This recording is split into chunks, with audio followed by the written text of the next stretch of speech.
Everyone, எல்லோரும் எப்படி இருக்கீங்க? எல்லோரும் நல்லா இருப்பீங்கன்னு நம்புகிறேன். அடுத்து வரக்கூடிய வாரத்திற்காக யூனிவர்ஸ் சொல்லக்கூடிய லவ் ரீடிங் எப்படி இருக்குது, உங்கள் பர்சனோட எனர்ஜி, உங்கள் எனர்ஜி எப்படி இருக்க போகுது அப்படின்னு நம்ம பார்த்து தெரிஞ்சுக்கலாம். ஸோ இது வந்து ஒரு கலெக்டிவான எனர்ஜி தான். ஸோ இதில் யாருக்கு என்ன மேட்ச் ஆகுதோ, எது வந்து உங்களுக்கு ஆப்டாக சூட் ஆகுதோ அதை மட்டும் நீங்கள் சூஸ் பண்ணிக்கோங்க, மற்றதை லீவ் பண்ணிடலாம்.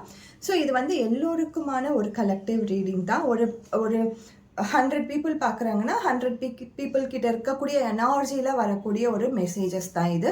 இதில் உங்களுக்கு எது மேட்ச் ஆகுதுன்னு மட்டும் பாருங்கள். ஸோ எது ரெசனேட் ஆகுதோ அதை மட்டும் நம்ம எடுத்துக்கலாம். உங்கள் பர்சனோட அடுத்த வாரம் எப்படி இருக்க போகுது, அவங்க ஃபீலிங் அண்ட் தாட்ஸ், எனர்ஜினால என்னது, அவங்க எப்படி நடந்துப்பாங்க, அவங்க ஃபீலிங் அண்ட் தாட்ஸ் எப்படி இருக்குது, அவங்க உண்மை தான் சொல்கிறாங்களா அல்லது பொய் ஏதாச்சும் சொல்கிறாங்களா, எதனா மறைக்கிறாங்களா அப்படின்றதுக்கு, அல்லது இப்போ இருக்க சூழ்நிலை ஏன் இப்படி இருக்குது அப்படின்னு தெரிஞ்சுக்கிறதுக்கான ஒரு விஷயம்தான். ஸோ இந்த எனர்ஜியில் பார்க்கும்போதே நம்மளுக்கு நிறைய மேஜர் கார்ட்ஸ் வந்திருக்கு. ஸோ ஒரு லாங் டேர்மான விஷயத்த சொல்லக்கூடிய கார்ட்ஸு இதில் பார்த்தீங்கன்னா இந்த 2 கார்டை வச்சே வந்து நம்ம ஒரு 3 ஹவர்ஸ்க்கு மேலே நம்ம ரீடிங் சொல்ல முடியும். ஸோ இதில் பார்த்தீங்கனாலே திடீர்னு ஒரு பிரச்சனை உங்கள் லவ் எனர்ஜியில் வந்திருக்கும், திடீர்னு ஒரு பிரச்சனை உங்கள் பர்சன் கிட்ட வந்திருக்கும், உங்களுக்கே தெரியாது, நீங்கள் பண்ண அதாவது எந்த ஒரு தப்புமே அங்கே நடந்திருக்காது. நீங்களும் ரொம்ப அட்ஜஸ்ட் பண்ணி போயிருப்பீங்க, அவங்களும் ரொம்ப அட்ஜஸ்ட் பண்ணி போயிருப்பாங்க. எந்த ஒரு சம்பவமே ஃபஸ்ட்டு நடந்திருக்காது. ரொம்ப வந்து கிளியராக, கிறிஸ்டல் கிளியராக ஒரு லவ் போயிட்டுருக்கோம், உங்கள் 2 பேருக்குள்ளே ஒரு ரிலேஷன் போயிட்டுருக்கோம். ஆனால் திடீர்னு ஒரு பிரச்சனை வந்திருக்கும். அது அதாவது உங்கள் பர்சன் வந்து உங்கள் மேலே கோவப்பட்டால் நீங்கள் புரிஞ்சிக்கலாம். ஸோ இவங்க வந்து நம்ம மேலே கோவப்படுறாங்க, இந்த விஷயத்துக்காக தான் கோவப்படுறாங்க அப்படின்ட்டு. ஆனால் இந்த எனர்ஜியில் எப்படி இருக்குதுன்னா, திடீர்னு தெரியாத ஒரு விஷயத்துக்காக, தெரியாத ஒரு சூழ்நிலைக்காக அவங்க உங்கள் மேலே கோவப்படுவாங்க. உங்களுக்கு எதுக்கு கோவப்படுறாங்கன்னே தெரியாது. இவங்கெல்லாம் எதுக்கு நம்ம மேலே கோவப்படுறாங்க, நம்ம என்ன பண்ணோம் அப்படின்ற அந்த சூழ்நிலையில தான் இப்போ போயிட்டுருக்கோம். ஸோ நம்ம என்ன பண்ணுவோம்னா, அவங்க கோவப்படும் போது நம்மளுக்கும் கோவம் வரும்.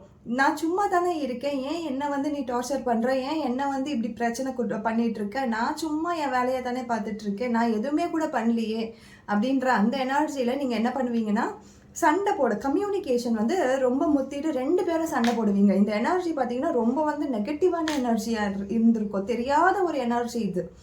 ஸோ இந்த ஜட்ஜ்மெண்ட் அப்படின்றது தெரியாத ஒரு காரணமே இல்லாத ஒரு பிரச்சனை, அதுக்கு தான் நீங்கள் சண்டை போட்டிருப்பீங்க. ஸோ இதில் பார்க்கும் பொழுது 2 பேருக்கும் ஒரு ஈகோ கிளாஷ் வந்திருக்கும். நான் சரி, நான் தவறு அப்படின்ற அந்த மனநிலைக்கு போகாமல் நீ தான் தப்பு பண்ண அப்படின்ற 2 பேருமே பிளேமிங் கேம்குள்ளே போயிருப்பீங்க. ஸோ இந்த பிளேமிங் கேம் தான் உங்களுக்கு இப்போ இருக்க பிரச்சனையாக உருவாக்கியிருக்கும், அல்லது இனிமேல் வரப்போகிற பிரச்சனையே இது காட்டுது, அல்லது பாஸ்டில் இது நடந்திருக்கும். ஸோ ஏதோ ஒரு சூழ்நிலை வந்து உங்களுக்கே தெரியாத ஒரு சூழ்நிலையில தான் பிரச்சனையாக உருவாகியிருக்கும். நீங்கள் அதுக்கு சம்மந்தமே பட்டிருக்க மாட்டீங்க. ஆனால் இங்கே வந்து இப்போது ஈகோ தான் 2 பேருக்குமே பெருசாக இருக்குது. ஈகோவில் தான் 2 பேருமே இப்போது நோ கம்யூனிகேஷனில் இருக்கலாம், அல்லது சரியாக பேசாமல் இருக்கலாம், அல்லது சரியான ஒரு புரிதல் இல்லாமல் இருக்கலாம், சரியான கம்யூனிகேஷன் காண்டாக்ட் பண்ணால் கூட எடுக்காமல் இருக்கலாம், மெசேஜ் அனுப்பிச்சா கூட பார்க்காம இருக்கலாம். இது எல்லாமே ஏன் நடந்திருக்குன்னா இதனால தான் நடந்திருக்கு. ஸோ ஃபேமிலி, பல பேருக்கு வந்து ஃபேமிலியில் தெரிஞ்சிருக்கும், உங்கள் காதல் ஆல்ரெடி உங்கள் ஃபேமிலியில் தெரிஞ்சிருக்கும், உங்கள் லவ் ரிலேஷன்ஷிப் ஃபேமிலியில் தெரிஞ்சிருக்கும். ஸோ அவங்க வந்து கொஞ்சம் சப்போர்ட்டிவாக இருப்பாங்க, அவங்க வந்து கொஞ்சம் அட்வைஸ் பண்ணுவாங்க, அவங்க உங்களுக்கு வந்து சரி பரவாயில்ல எல்லாம் சரியாயிடும் அப்படின்ற அந்த ஒரு கிரிப்பை கொடுப்பாங்க. அவங்களுக்குமே வந்து உங்கள் பார்ட்னருக்குமே வந்து இவங்க ஃபேமிலியில் நடக்கக்கூடிய ஒரு அவங்க சொல்லியிருப்பாங்க, இவங்கள தான் நான் கல்யாணம் பண்ணிக்க போகிறேன், இவங்கள தான் நான் வந்து லவ் பண்ணுறேன் அப்படின்னு சொல்லியிருப்பாங்க. ஸோ அவங்களோட ஃபேமிலிலையுமே அவங்களுக்கு வந்து கொஞ்சம் அட்வைஸ் பண்ணியிருப்பாங்க. ஸோ நீங்கள் ஃபீல் பண்ணாதீங்க, இந்த மாதிரியான சூழ்நிலை உங்களுக்குள்ளே இருக்குதுன்னா அவங்க ஈகோவால் பேசாமல் இருக்காங்க, அடமெண்ட்டால் பேசாமல் இருக்காங்க, இல்லைனா இது மாதிரி கார்மிக் எனர்ஜி வந்து ரொம்ப வந்து டாமினேட் ஆகி பேசாமல் இருக்கிறாங்கன்னா கண்டிப்பாக ஃபேமிலி த்ரூவில் உங்களுக்கு வந்து ஒரு நல்ல பெஸ்ட்டு ரிசல்ட் கிடைக்கும். இந்த எனர்ஜி அடுத்த வாரம் உங்களுக்கு ஒரு சின்ன சின்ன சண்டைகளோடு இருக்குது அப்படின்லாம் உங்களுக்கு தோணுச்சுன்னா கூட நீங்கள் ஒன்று புரிஞ்சுக்கோங்க, இது மாறும், இது கண்டிப்பாக மாறும் அப்படின்றத புரிஞ்சுக்கோங்க. ஏன்னா இது வந்து கார்மிக் எனர்ஜி. இந்த கார்மிக் எனர்ஜி பார்த்தீங்கன்னா நம்மளுக்கு தெரியாத விஷயத்தை தான் நம்ம வந்து அனுபவிக்கிறதுக்கான ஒரு சூழ்நிலையை உருவாக்கும். ரொம்ப வந்து அட்டாச்மெண்ட் யார் கூட இருக்கிறோமோ அவங்கள தான் நமக்கு ஃபஸ்ட்டு பிரிக்க பார்க்கும். பிரிச்சுட்டு நம்மளை வந்து வருத்தத்துக்குள்ளாக்கும். ஸோ இந்த கார்மிக் எஃபெக்ட் முடியும் பொழுது எல்லாமே நல்லபடியாக இருக்கும். ஸோ உங்கள் பர்சனோட எனர்ஜி எப்படி இருக்குதுன்னு பார்க்கலாம். ஸோ உங்கள் பர்சனோட எனர்ஜியில் எப்படி கார்ட்ஸ் வருதுன்னு நம்ம பார்ப்போம். அவங்களும் சேஸ் பண்ணிட்டு தான் இருக்காங்க. ட்வின் ஃப்ளேம் தான் நினைக்கிறாங்க. ஸோ டெடிபியர் மாதிரி தான் உங்களை வந்து அவங்க ஃபீல் பண்ணிகிட்டு இருக்காங்க. ஸோ உங்கள் பர்சனோட எனர்ஜியுமே பார்த்தீங்கன்னா சேஸ் பண்ணுற எனர்ஜியாக தான் இருக்குது. நீங்கள் வேண்டான்னு சொல்லி விலகி போனாலும் அவங்க வந்து சேஸ் பண்ணிகிட்டே இருக்கிறாங்க. பர்சனலாக உங்களுக்கு மெசேஜ் அனுப்பலைன்னா கூட உங்கள் ஃப்ரெண்ட்ஸோட ஸ்டேட்டஸை பார்க்குறது, உங்களோட ஸ்டேட்டஸை பார்க்குறது, உங்கள் ஃப்ரெண்ட் கூட போயிட்டு உங்களை பற்றி கேட்குறது, இந்த மாதிரியான விஷயங்கள் பண்ணிக்கிட்டே தான் இருக்காங்க. ஸோ இது வந்து ஒரு ட்வின் ஃப்ளேம் அப்படின்ற காட்டுது. ட்வின் ஃப்ளேம்னா என்ன? 2 பேருமே வந்து ஒரே நெருப்பா, ஒரே எனர்ஜியா, ஒரே சோலா அப்படின்லாம் கேட்பாங்க. ட்வின் ஃப்ளேம் அப்படின்றது மோஸ்ட்லி என்னவா இருக்குதுன்னா, 2 பேருக்கும் இருக்கக்கூடிய வேவ் லென்த் ஒரே மாதிரி இருந்து 2 பேர் என்ன பிரச்சனை ஆனாலும் நாங்கள் 2 பேரும் ஸ்டாண்ட் பை பண்ணுவோம், நின்று அதை பார்ப்போம், நாங்கள் பிரிய மாட்டோம். ட்வின் ஃப்ளேம்னா போன ஜென்மத்தில் இருந்த தொடர் அப்படின்லாம் சொல்கிறாங்க. ஆனால் இந்த ஜென்மத்திலேயே வந்து நம்ம எந்த பிரச்சனையானாலும் நான் உன் கூட நம்புகிறேன், உன் கூட நிற்கிறேன் அப்படின்றது தான் ட்வின் ஃப்ளேம். ஸோ அதை வந்து நம்ம இப்போ எப்படி பார்க்குறோன்னா, போன ஜென்மத்திலேருந்து தொடர் கனெக்ஷன் ஆகியிருக்குது, இவங்க வந்து எனக்கான பர்சன் இவங்க அப்படிலாம் பேசுகிறாங்க. ஆனால் இது எந்த பிரச்சனையானாலும் உங்களுக்காக சப்போர்ட்டிவாக நிற்கிறவங்க தான் உங்கள் ட்வின் ஃப்ளேமு. ஏதோ ஒரு பிரச்சனை நடக்குது, சப்போஸ் வந்து நீங்கள் வந்து லவ்வில் இருக்கீங்க, அது வீட்டுக்கு தெரிய வருது, ஆனாலும் ஒரு காஸ்ட் ஒரு ரிலீஜியன் பிரச்சனையால் உங்களை விட்டுட்டு போகிறாங்க. மணின்றது இப்போ ரொம்ப காமனாக எல்லார்கிட்டேயும் இருக்குது. அதாவது நான் வசதியாக இருக்கேன், அவங்க வசதியாக இல்லை, அதனால் விட்டுட்டு போயிட்டேன் அப்படின்ற அந்த மாதிரியான ரிலேஷன்ஷிப் இப்போ நிறைய இருக்குது. ஸோ இந்த மாதிரியான சம்பவங்கள் நடக்கும்பொழுது உங்களுக்காக நிற்கிறாங்க இல்லையா, அதுதான் ட்வின் ஃப்ளேமு. சப்போஸ் ஏதோ ஒரு ஹெல்த் இஷ்யூஸ் இருக்குது, அந்த ஹெல்த் இஷ்யூஸோடு இந்த பொண்ணையும் இந்த பையனையும் கல்யாணம் பண்ணிக்க முடியாது அப்படின்னு சொல்லி குடும்பத்தார் சொல்லும் பொழுது கூட, இல்லை நான் கல்யாணம் பண்ணிக்கிட்டால் கூட இந்த பொண்ணை தான் பண்ணிப்பேன், இந்த பையனை தான் பண்ணிப்பேன் அப்படின்னு ஸ்ட்ராங்காக உங்களுக்காக நிற்கிறாங்க இல்லையா, அதுதான் ட்வின் ஃப்ளேமு. மிச்சபடி பூர்வ ஜென்ம தொடர் அதெல்லாம் வந்து அடுத்தடுத்துட்டு நம்ம பார்க்கலாம்.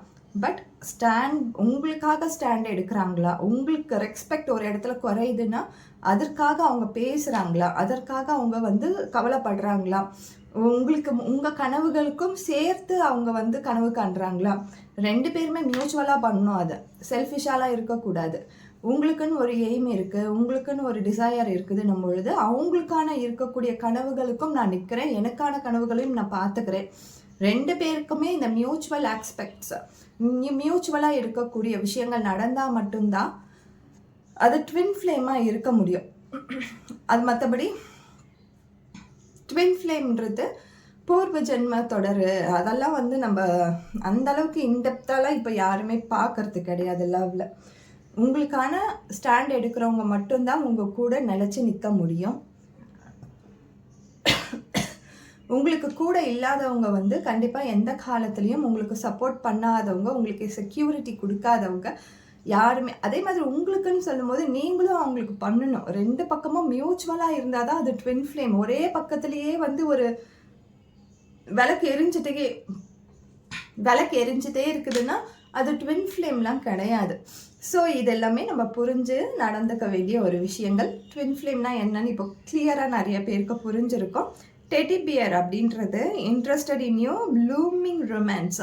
ஸோ உங்கள் கூட இருந்த அந்த ப்ரைவேட் ஸ்பேஸ், நீங்கள் 2 பேருமே உங்களுக்கு தெரிஞ்ச அந்த ப்ரைவேட் விஷயங்கள் உங்களுக்கு தான் தெரியும், உங்கள் காதலில் என்ன நடந்துச்சுட்டு. ஸோ அந்த விஷயங்களை வந்து அவங்க வந்து யோசனை பண்ணிக்கிட்டே இருக்காங்க. அந்த மாதிரி சம்பவங்கள் எதிர்பார்க்குறாங்க அவங்க. ஆக்சுவலாக உங்கள் பர்சனுக்கு வந்து லவ் மட்டும் பத்தலை, ரொமான்ஸும் கூட தேவைப்படுது. ஸோ நான் வந்து நிறைய பேர் வந்து இதெல்லாம் வேண்டாம் அப்படின்லாம் நிறைய யோசிப்பாங்க. ஸோ அது உங்களுக்கு ரொம்ப நல்லது. ஏன்னா மற்றவங்க ஏமாற்றிட்டு போகும்பொழுது ஒன்று இமோஷ்னலாக நம்ம வந்து அந்த இடத்துல ஏமாந்துருப்போம். அது ஃபிசிக்கலாக ஏமாறும் பொழுது அங்கே வலிகள் ரொம்ப அதிகமாக இருக்கும். ஸோ உங்கள் பர்சன் வந்து ரொமான்டிக்காகவும் எதிர்பார்க்குறாங்க. பட் இந்த பர்சன் கிட்ட இருக்கக்கூடிய உண்மைத்தன்மை புரிஞ்சுக்கிட்டு உங்களுக்கு அண்டர்ஸ்டாண்டிங் இருந்துச்சுன்னா அது வெல் அண்ட் குட். அப்படி இல்லைன்னா நம்ம அதில் போகாமல் இருக்கிறது ரொம்ப நல்லது. ஸோ அடுத்தடுத்து மறுபடியும் ட்வின் ஃப்ளேம் தான் வருது. Cupid arrows. So pocket face, take a chance, risk opportunity, not showing handling. So இதில் பார்த்தாலே நம்மளுக்கு தெரியும், உண்மையாக இருக்கிறவங்க கிட்ட மட்டும் நம்ம நேசத்தை காமிச்சா போதும். ஒரு இமோஷ்னல் பாண்டிங் அதுக்கு மேலே இருக்கக்கூடிய அந்த ஃபிசிக்கல் பாண்டிங்கை காமிச்சா போதும். எல்லோர்கிட்டையுமே நம்ம வந்து இவங்க வந்து நல்லவங்கன்னு நம்பணும்னு அவசியம் கிடையாது. நம்மளுக்கு முன்னாடி இருந்த மாதிரியே தான் கியூபியட் ஆரோஸ் நிறைய பேரோட லைஃப்பில் வரப்போகுது. ஒரு லவ் ஏஞ்சல்ஸ் வந்து உங்களுக்கான கனெக்ஷனை உருவாக்க போகிறாங்க. இது வந்து ஒரு மிராக்கிள் மாதிரி கூட நடக்கலாம், ஒரு நல்ல ஒரு விஷயமாக கூட இருக்கலாம். ஸோ இந்த ட்வின் ஃப்ளேம் மாதிரி உங்கள் லைஃப்லேயுமே உங்களுக்கு பிடிச்சவங்க உங்கள் கூட கண்டிப்பாக இருப்பாங்க. நான் முன்னாடி சொன்ன ஸ்டோரிஸையும் இதையும் கனெக்ட் பண்ணி பாருங்கள். லவ் ஏஞ்சல்ஸ் கண்டிப்பாக அதோட ஆரோவை யார் உங்களுக்கு சூட் ஆகுறாங்களோ அவங்கக்கிட்ட மட்டும்தான் காமிக்கும். அப்படி இல்லைன்னா அந்த கனெக்ஷனை கட் பண்ணிடும். பார்க்குறவங்க எல்லாருமே ட்வின் ஃப்ளேம் கிடையாது. உங்கள் கூட பழகின எல்லாருமே வந்து நம்மளுக்கு நல்லது பண்ணுறதுக்கு தான் வராங்கன்னு கிடையாது. கொஞ்ச நாள் தான் பழகிருக்கோம் அப்படின்னும் பொழுது அந்த இமோஷ்னல் பாண்டை க்ரியேட் பண்ணிவிட்டு ஃபிசிக்கல் பாண்ட் போகிறதுக்கு நிறைய சான்சஸ் இருக்குது. ஸோ இது எல்லாமே ஏன்னா இதுக்கு முன்னாடி வந்த கார்டு பார்த்திங்கன்னா நம்மளுக்கு ரொமான்ஸ் அப்படின்ற ஒரு கார்டு வந்திருக்கும், டெடிபியர் அப்படின்ற கார்டு வந்திருக்கும். ஸோ அந்த கார்டு பார்த்திங்கன்னா மோஸ்ட்லி ஃபிசிக்கல் இன்டிமசியை காட்டுற ஒரு கார்டாக இருக்கும்.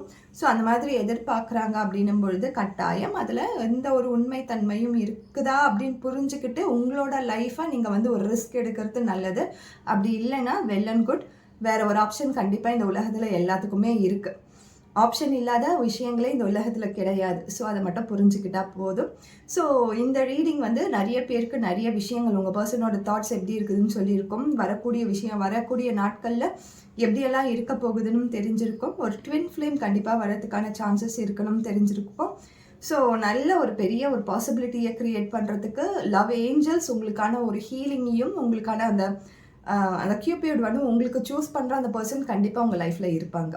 அந்த சூஸ் பண்ண பர்சன் கண்டிப்பாக இருப்பாங்க. ஒரு கம்யூனிகேஷன் பில்டப் ஆகிறதுக்கான சான்சஸும் இருக்குது. ஸோ இந்த வாரம் எல்லோருக்கும் ஒரு சிறந்த வாரமாக அமையட்டும். உங்கள் லவ்வில் இருக்கக்கூடிய பேட் நெகட்டிவ் எனர்ஜிஸ், ஏன்னா நம்ம இதில் பார்க்கும்பொழுது நிறைய நெகட்டிவ் எனர்ஜிஸ் நம்மளுக்கு வந்திருக்கு. இந்த கார்மிக் எனர்ஜிஸ்லாம் சீக்கிரமாக போய் ஒரு சந்தோஷமான ஒரு வாழ்க்கை எல்லோருக்கும் அமையட்டும். Thank you so much.